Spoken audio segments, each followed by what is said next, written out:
I was walking, I'm here, walking behind them, and suddenly,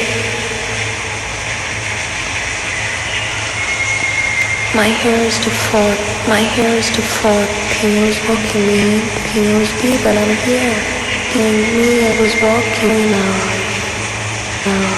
are you trying to let him go?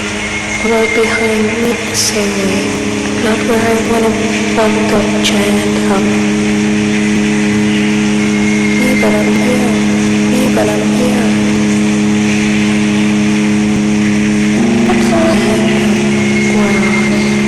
Well.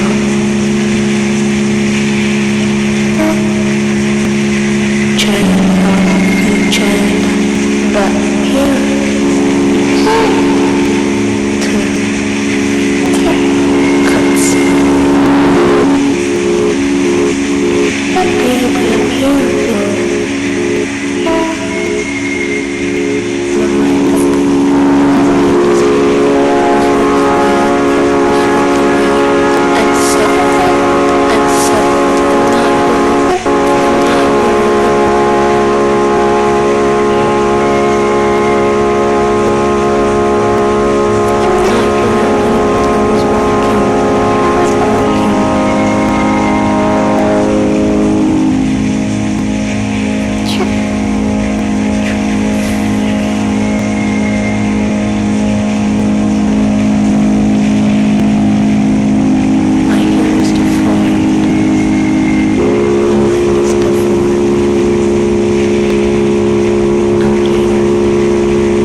Thank you.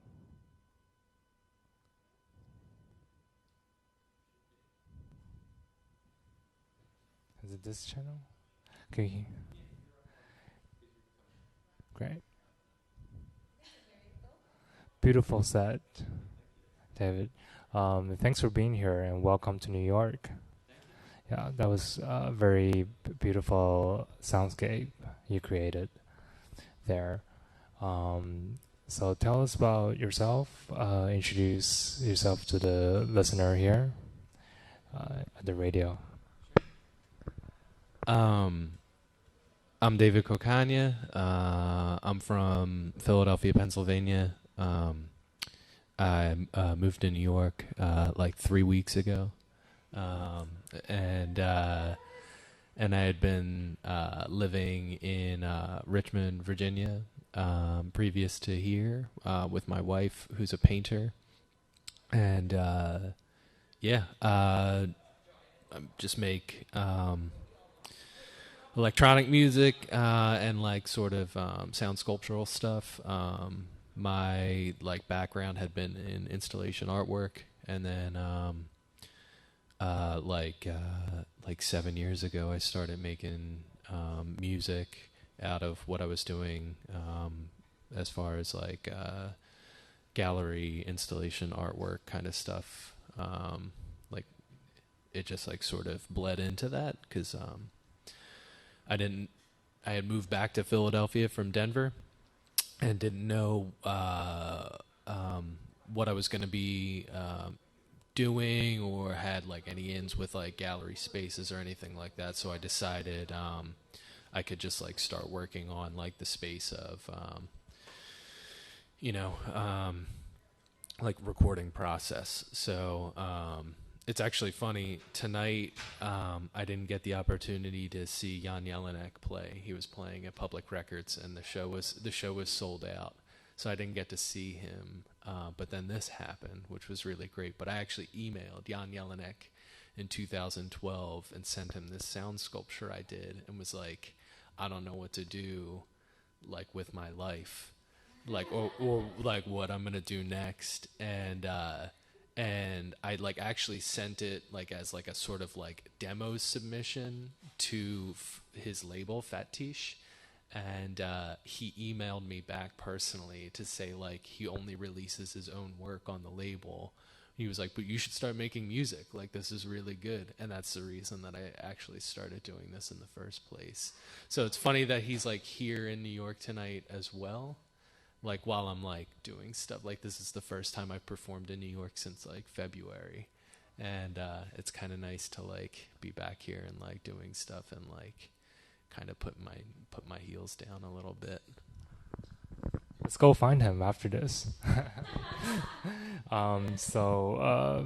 Music as sound, this idea of using sound to describe things, kind of use sound as a paintbrush to actualize your ideas using sound. What do you think of that?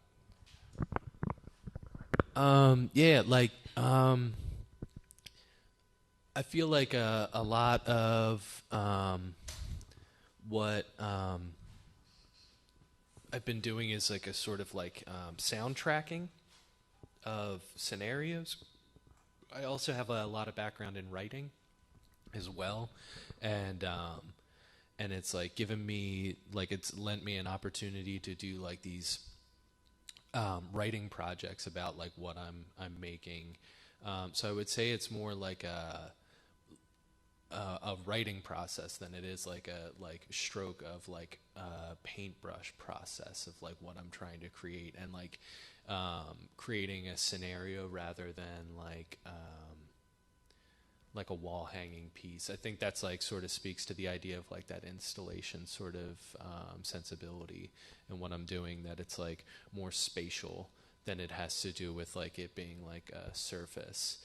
And I think that's why what I do lends itself to being more like looping and meditative than it is like an actual like tune or a piece of music or something like that. Like I feel a lot more invested in like 6 seconds of something looping over and over again, and like and really like getting like into this like sort of like hypnosis with it and like that. Like just earlier this year I recorded I finally took, because I have like these cassettes that are here, I have hundreds and hundreds of them in my studio just full of like things that just play over and over again. And so I actually finally sat down and started using these tape decks and this mixer and running stuff through them and making like looped shorter pieces to like create like some sort of semblance of like a collection or album.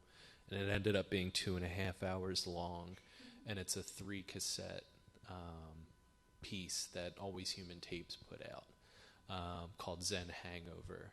And it has to do with I actually like in the last 1.5 years I got sober, and like had been really attached to this idea of like finally feeling bored again rather than like feeling extremely tense and anxious. Like I had like this freedom from like pure negativity, and like that boredom I was calling like a Zen hangover, like feeling like at ease finally, and like feeling like the come down off of the anxiety was like it was like way more like palpable, and like the boredom like sort of washed over me. And so like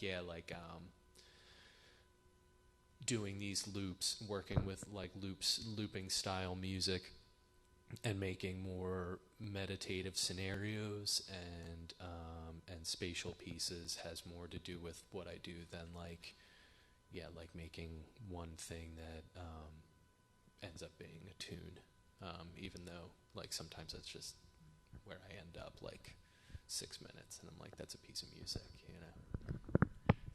So space is very important to you, acoustic space, and also sound won't happen in a space. And also you do a lot of structural sound installation pieces. So how do you learn from one medium to another? Let's say you do a sound installation piece and you transmit some of those ideas into your composition, and then maybe you learn some of your installation ideas from making music. So how does that kind of play in your world, those two boundaries? So I actually, growing up, I grew up in, I have I'm one of 8 kids, so I have 7 siblings. I have 1 brother and 6 sisters, and then my parents. And we all lived in a 3-bedroom, 1-bathroom house in Northeast Philadelphia. So I had no space. There's like no space whatsoever. And that being on top of one another, and like when you do find like an open area, it became like it felt very uncomfortable to me, like to find these like big wide open spaces. And it's funny, like now, I did a piece with this sculptor Margaret Meehan. We did a show together. Like I did a sound sculptural piece for her show at Conduit Gallery in Dallas, Texas, last October. And I used just like stereo, just using the space and like a small stereo to like make it really fill the space the way that I want it to. And the way that I recorded it previous to that is that like I did a lot of filtering and editing and stuff like that to make it sound much more spatially involved than it was going to be like within a gallery. And so it's funny, I can make a lot of space out of nothing a lot of the time. Having worked so far with the people from Bedouin Records, Salem Rashid and like Nazanin Nouri and Constantine, like they all thought that I had like a huge studio space to work on the things that I was making. And I'm like, oh no, like I record a lot of what I'm doing like on the street with my phone. And then like then I'll like run it through like free audio hardware or free audio software like on my computer. I've recorded multiple albums using the free program Virtual DJ. I've just like, and you can find so much space in like a machine and in like a very confined area if you dig far enough into it. There used to be this like, the bed that I had growing up had this like area that was supposed to be one huge drawer that came out, but the drawer was missing. So I used to just sit down there, and like that area beneath my bed that like you could enter through like this one area that had been a drawer, I thought like was the most fascinating thing ever. Like I could sit down there for hours and just do nothing. I would play cassette tapes for myself because my sisters used to give me their hand-me-down cassettes. So like I feel like not much has changed in my life, just sitting and like playing a cassette for myself in a small confined space. I'm like, I could do this forever and find like a deep and involved space beneath myself that's like vast. It's very like there is a vastness deep in your head if you look for it. I'm a huge believer that you can find your voice poetically, or your voice in sound, in all different situations. I mean, it doesn't have to be a huge fancy machine. You can do field recordings on your phone and then put them together and maybe run tape loops and combine and kind of compose them together. It doesn't matter really about the equipment. It's what you can actually pull out of it. And also sometimes I found limitations really helpful, because you can, instead of finding more instruments, you can maybe play your instruments in very different ways. And there's a lot of possibilities that you can get from that, which I found is really interesting. And so you and your wife are all artists. She's a painter. So painting and sound has a lot of connections. a lot of the boundary between painting and sound is very interesting to me. Um, Sometimes I use a lot of paintings or photographies as graphic scores to compose music. So how do you find that boundary? Do you learn from her work, or how do you guys inspire each other? I really love her paintings, and we don't necessarily like have this like off of one another, like bouncing off of one another, as far as like I'm inspiring something that she's doing or she's inspiring something that I'm doing, but like we'll often find this like this confluence between the two of us where we're both concentrating on like kind of the same things while we're working on stuff. Like for a long time she was doing these like very zoomed in sort of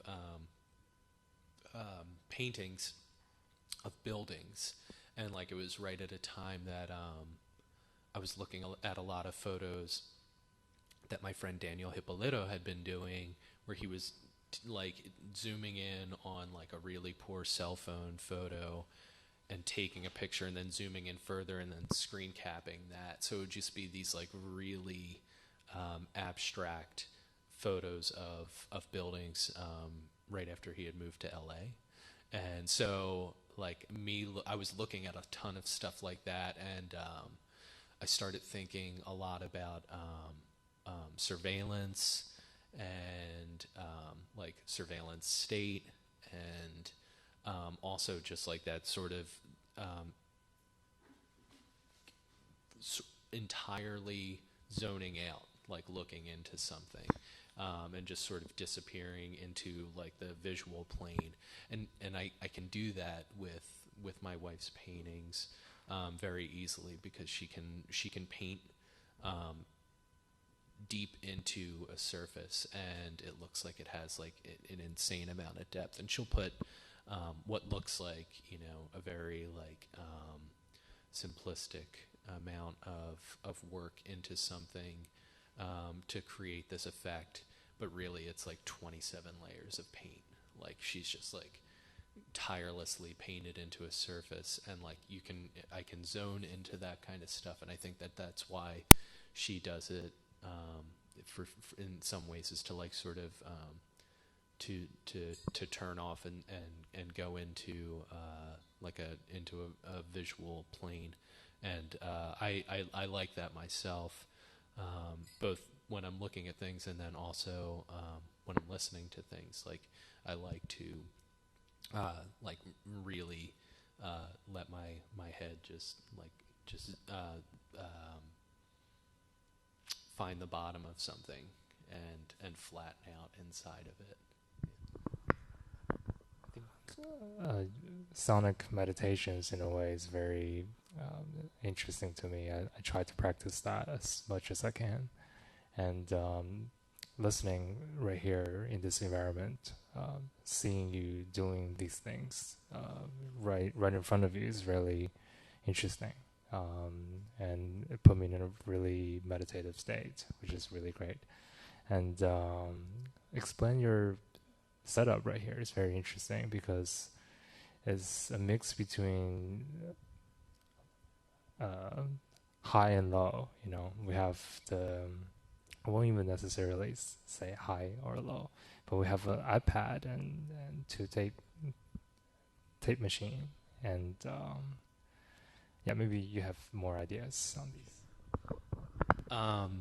So a few years ago, I got the iPad, and this was when I was like working with this other musician in Philadelphia, Dominic Martin, and he was like, you should get an iPad. There's like so much that you can do with it that you would never even imagine being able to do with like a machine. And with it just, because you're like, you think of an iPad and you think of like laying like, you know, hungover and watching Netflix on the iPad, or like, you know, using it to read like RSS feeds and stuff like that, just looking at Twitter, and like it being like a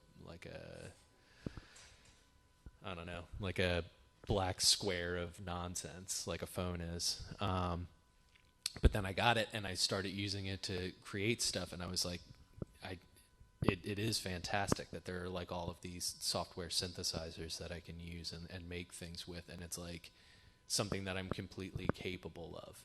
And in that way, it's a very democratic piece of equipment, and it's like sort of steers clear of like a lot of the gatekeeping of like higher end equipment and stuff like that, which I'm not against. I think high end equipment is really neat and like interesting, and people do really fascinating things with it.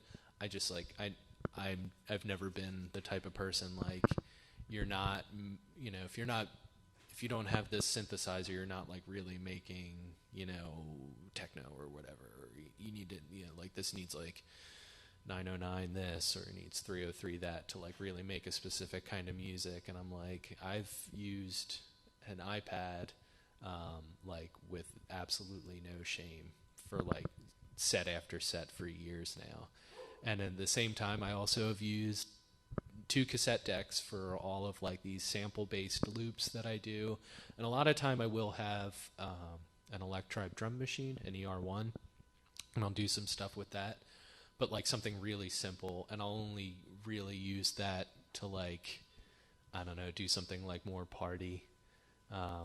Because, you know, I have been making music and have ended up on labels that like are typically more techno oriented, and then like people will be like, you should play this show, and I'm like, this isn't going to be what you want it to be. Like it's going to be like I do very boring music, and like it's like not going to be like, you're not going to want to like dance, and it's not like going to like fill people with energy.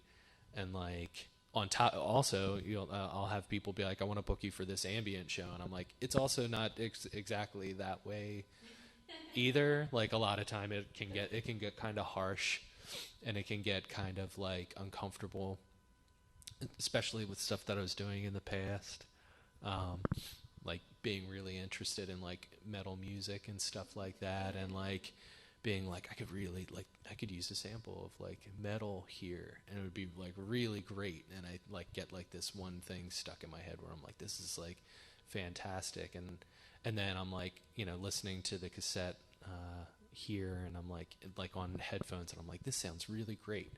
And then I'll play it like live somewhere, and I'm like, this sounds so blown out and so distorted, and not the way that I thought it was going to sound like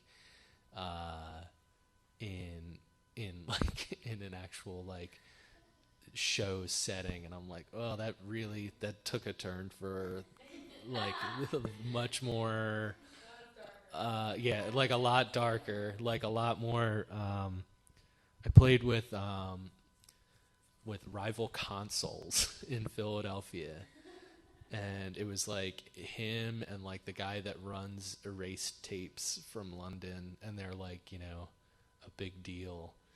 And I played the opening set, and they like, I was done, and it was just like these English guys like, that was more industrial than I thought it was going to be. And I was just, and I think that's what's nice about like having a setup like this, is that like, as much as like people are like, I don't know what he's going to do with what he has on a table, I'm like, I don't even know what I'm going to do with what I have on the table. I like came here tonight with like, I like these few specific tapes, and I bet I can do music for like a good while just out of like what I have here tonight.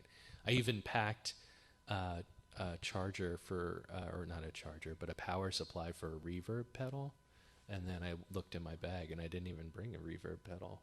I forgot it. So, yeah, I was like, well, I could still do it. I think that there's like, there's a lot of capability in simple machines, and also a lot of, you know, possibilities in very complicated machines that I'm probably only scratching the surface of, like an iPad. So your performance is in some way improvisational. So I really love that. So this is kind of what we are trying to do here, the space in between genres. We're trying to blend listeners from all backgrounds together to just really enjoy sound. I mean, to enjoy music as sound. It doesn't matter if it has drum machines sound in it, or it doesn't matter. It's like purely ambient, you know, something that we can all share in a way. And thank you so much for being here. Yeah, do you have any more projects coming in and anything upcoming that you can talk about? I've played a couple of things tonight that had like the female vocals on them and stuff like that, and I've actually been working on recordings with the content director from Bedouin. Her name is Nazanin. So she was doing like these vocal parts, and I was like, manipulating it and stuff like that. But I have a double LP on Bedouin coming out called Emotion Hospice, which is like wrapping up like for the last few years I've been working pretty much entirely like on stuff that reflects on like the sociopolitical climate of like the impoverished areas of Philadelphia, and like this sort of sickening pride that there is in like being poor, which is a really strange thing that like I feel like people that have grown up in like terrible cities, it's like something that you can like, you're like, I've always been fucking more poor than you have been or whatever, and it's just like, and it's like something that's like a pride that people take. So I've kind of worked on stuff that has to do with that, and the idea of an emotion hospice, like somewhere where your feelings go to die.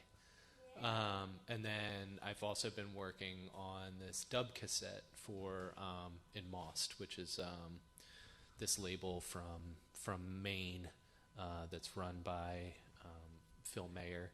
He does a project himself called Lack, but I did this tape of like only sort of beat oriented stuff, which is kind of strange for me. So it's like I think it's 60 minutes of just like beats, which is like something that I never really do, and it was kind of fun to be able to give him something like that. So those are two things that are coming out in like I don't know, by the end of the year, so near-ish future.